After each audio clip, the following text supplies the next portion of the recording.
سلام بر همه شما عزیزان، امیدواریم همه شما خوب هستید. ما امروز درس هفتم را میخوانیم و امروز درس هفته ما دو گفتار ساده می باشد.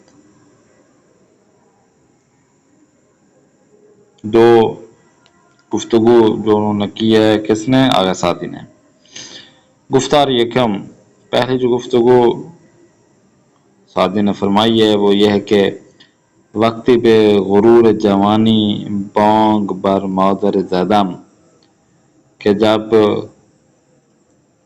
میری جوانی کا غرور تھا اور میں نے اپنی ماں پر چلایا، میں نے زور سے اپنی ماں پر چلایا. دل آزرد به کنجی نشست و گریان ہمی گفت، کہ اس بدبخت دل نے کہ جو ان کے دل میں بیٹھ گیا تھا، وہ آواز، وہ جو میں نے کام انجام دیا تھا ان کے دل میں بیٹھ گیا. اور گریان ہمیں گفت، اور روتے ہوئے کہا، مگر خوردی فراموش کر دی کہ درستی می کنی. ہاں، ماں نے کہا کہ کیا تو بھول گیا ہے کہ کتنا چھوٹا تھا اور میں نے تجھے پالا ہے اور ایسا کام انجام دے رہے ہو، آج ماں پر چلا رہے ہو. چه خوش گفت زالی به فرزند خویش، کہ کیا ہی اچھا کہا ایک بزرگ عورت نے اپنے بیٹے سے، جو دیدش پھلنگ افکن و پھیلدن، کہ اپنے بیٹے کو ایک تنومند، طاقتور اور شیر جیسا جوان جسم جب دیکھا تو کہا، در از عهد خردیت یاد آمدی کہ بیچارے بودی در آغوش من. ماں نے اس جوان بیٹے کو کہا، کیا تجھے پتہ ہے، کیا وہ وقت آپ کو یاد نہیں آتا کہ جب تو بچہ تھا اور میری آغوش میں بیچارہ پڑا ہوا تھا، کہ میرے علاوہ کوئی نہ تھا تیرا حامی و مددگار. نہ کردی در این روز بر من جفا کہ تو شیر مردی و من پیرزن. کیا تو ایسے ہی وہ جو میں نے تم پر احسان کیا اس احسان کا بدلہ دے رہا ہے، کہ آج تم ایک جوان شخص بن گیا، ایک طاقتور شخص بن گیا اور ایک بوڑھی شخص، بوڑھی ماں پر چلا رہا ہے، بوڑھی عورت پر چلا رہا ہے. کیا تو نے ایسا ہی وار کیا ہے، ایسا ہی نتیجہ دیا ہے آپ نے؟ کیا میرے احسان کا یہی بدلہ ہے؟ گفتار دوم، دوسری جو گفتگو ہے، گفتار ہے، وہ یہ ہے کہ سخر میان دو دشمن چنان گوئی کہ گر دوست کردن شرم زده نشوی. کہ دو دشمن کے درمیان باتیں، کیسی باتیں کہ اگر دوست بن جائیں تو ایک دوسرے سے شرم کرنے لگے، شرمسار ہو جائیں. میان دو خاص چنگ چون آتش است، کہ دو افراد کے درمیان ایسے باتوں کی، ایسے جو باتیں ہیں ان کے درمیان ایسی آتش ہے، وہ باتیں، یہ جو آگ ہے وہ جو دل میں لگی ہوئی ہے، وہ باتیں جو وہ کر رہے ہیں وہ ایسی جو ان افراد کے اندر ہیں. سخن چین بدبخت ہی سم کا شاست، کہ یہ بدبخت چیزیں، یہ جو باتیں وہ کر رہے ہیں یا وہ باتیں جو دل میں رکھی ہوئی ہیں آپس میں، اپنے ان دو افراد کے درمیان، کہ ایک قسم کے یہ ایک لکڑیاں ہیں جو آگ جلانے کے لیے انہوں نے رکھا ہوا ہے. کنند این و آن خوش دیگر بار دل و اندر میان کور بخت و خجل. اب جب کہ یہ دو افراد آپس میں ملتے ہیں تو ایک دوسرے کو پیار محبت سے مگر یہی لوگ ہیں کہ ان کے دل میں ان کا دل بخت ہو چکا ہے، ان کا دل میلا ہو چکا ہے، انہوں نے اپنے دل میں میل رکھی ہوئی ہے آپس میں۔ میان دو تن آتش آفروختن، نہ اقلس و خود درمیان سوختن۔ یہی دو افراد ہیں کہ انہوں نے کیا کیا ہے، انہوں نے آگ جلائی ہوئی ہے، انہوں نے اس آگ کی ایسی شمع روشن کی ہوئی ہے، آگ دل میں رکھی ہوئی ہے کہ صاف ظاہر ہے کہ یہ نہ عقلی طور پر درست ہے کہ جو انہوں نے آپس میں کام انجام دیا ہوا ہے، کہ یہی لوگ ہیں جو کہ اپنے دل میں ایک آگ روشن کی ہوئی ہے ایک دوسرے کے لیے، کہ اور یہ عقل بھی نہیں مانتی اور نہ ہی عقل تصور کر سکتی ہے کہ ان دو افراد کس طرح ہی اپنے دل کے اندر ایک دوسرے کے لیے بدلے کی آگ جلائے ہوئے ہیں۔ کلمہ ترکیب ہے تازہ آتش افروختن یعنی روشن کردن، جلانا، آغوش بغل کے معنی میں، بانگ فریاد کے معنی میں، بیچارے اردو فارسی بیچارے بولتے ہیں، ضعیف، ہلنگ افکن یعنی شجاع، نیرومند، طاقتور، پھیلتن یعنی وہ بھی اسی طرح قدرت مند کے معنی میں استعمال، جیسے کہ مانند فیل جیسے ہاتھی ہوتی ہے۔ جفا ظلم کے معنی میں استعمال ہو رہا ہے۔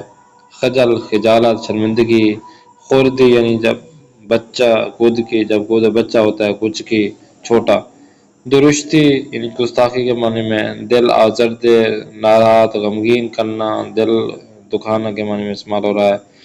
زال یعنی عورت جن کے بال سفید ہو چکے ہوں۔ سخن چین یعنی یعنی ایسی بات کہ جو ایک بندہ دوسرے بندے سے کرتا ہے کہ جس سے ایک دوسرے کے درمیان اختلاف پیدا ہوتا ہے۔ شیر مرد یعنی دلیر، عہد زمان کے معنی میں، دور، زمان، وقت، کنج گوشے کنار کے معنی میں استعمال ہو رہا ہے۔ کوربخت بدبخت کے معنی میں، گریا کرنا کے معنی میں استعمال ہو رہا ہے۔ نا عقلس یعنی عقلان نیس، یہ کامی عقل مند نہیں ہے۔ ہیزم کش کہ جس نے لکڑیوں جو جلانے والی لکڑیوں ہوتے اس کو اٹھایا ہوا ہو۔ یاد آمدی یاد آتا ہے۔ اب آتے ہیں نقطہ۔ بعضی از واژه‌ها در فارسی ترکیب‌های گوناگون دارند کہ بعضی جو الفاظ ہوتے ہیں فارسی میں وہ مختلف ترکیب رکھتے ہیں آپس میں، کہ ممکن است گروهی از آنها در یک معنای یکسان به کار روند، کہ ممکن ہے کہ یہ جو ان کے اندر جو گروپ بنے ہوئے ہیں جو مختلف الفاظ ہیں ایک تو ان کا معنی ایک ہو اور ایک ہی معنی میں استعمال ہو رہے ہوں، یا برخی معنی جدیدی داشت بن، یا کچھ ہوتے ہیں جن کا معنی نیا بن جاتا ہے، جیسے واژه شرم به معنی خجالتی یکی از واژه پرترکیب می باشد۔ شرم یعنی شرم اردو فارسی شرم کہتے ہیں نا، شرمیلا جسے کہتے ہیں، اب یہی کہتے ہیں فقط شرم لفظ کو ہی ہم مختلف معنوں میں ترکیب کر سکتے ہیں فارسی میں، جیسا کہ شرم پلس آلود تو بن جاتا ہے شرم آلود، شرم پلس زدے شرم زدے، شرمسار، شرمگین، شرمندے۔ در مثال ہے عبارت شرم آلود به معنی عمل آمیخته یا خجالت یا عجب حیا می باشد، کہ شرم آلود جو شرم کے اندر ڈوبا ہوا ہو، با حیا ہو۔ اچھا مانند نکاح شرم آلود۔ ترکیب ہے شرم زدے، شرمسار، شرمگین و شرمندے، ان کا معنی ایک جیسا ہے۔ مانند خجالت زدے کسی کے از عمل نادرست خود پشیمان است و خجالت می کشد، کہ جو اپنے اس عمل کی وجہ سے بہت ہی شرمسار ہو، اسے کہتے ہیں خجالت زدے۔ امروز بیشتر بدانی احترام به پدر و مادر، اپنے ماں باپ کا احترام کرنا۔ حضرت موسیٰ علیہ السلام مشغول مناجات و راز و نیاز با خداوند بود۔ حضرت موسیٰ علیہ السلام اپنے پروردگار سے راز و نیاز مناجات میں مشغول تھے کہ در آن حال مردی را در سایه عرش الہی دید، کہ اس وقت ایک مرد کو اس حالت میں دیکھا کہ وہ عرش الہی پر سایہ کیا ہوا ہے۔ عرض کیا کہ خداوند این مرد کیست کہ بے ان مقام بلند رسید ہے۔ پروردگار سے عرض کیا، پروردگار یہ کون مرد ہے کہ جس کو اتنا بڑا مقام و منزلت ملی گئی ہے۔ وہ مشمول ہے نعمت بزرگ شدہ اس کے، یہی نعمت ان کو دی گئی ہے، شامل ہوا ہے اس سے بڑی نعمت میں۔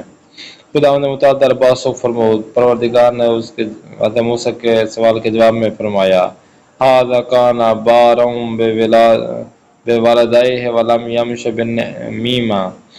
این مرد دارای دو خصلت بود، اس مرد کی دو خصوصیات تھیں جس کی وجہ سے اس کو اس مقام پر پہنچایا گیا۔ پہلے کیا، نسبت پدر مادرش بسیار نیکی میکرد، اپنے ماں باپ کے ساتھ اس نے بہت ہی رحم دلی اور نیکی کے ساتھ انجام دیا ہے، نیکی کی ہے، اچھا سلوک کیا ہے۔ دوسرا یہ کہ در مسیر سخن چینی قدم نمی گذاشت، دوسرا یہ کہ دو افراد کو اس نے نہیں لڑایا، دو افراد کے بارے میں غلط افواہیں اور باتیں نہیں کی کہ ایک سے سنیے دوسرے میں غلط باتیں کر دیں، تو یہ اس نے کام انجام نہیں دیا۔ احسان بے مادر، ماں کے ساتھ احسان کرنا، نیکی کرنا۔ زکریا بن ابراہیم جوان مسیح کے تازہ مسلمان شدہ بود۔ زکریا بن ابراہیم مسیح جوان ہے کہ جو ابھی تازہ ہی جو ہے مسلمان ہوا تھا۔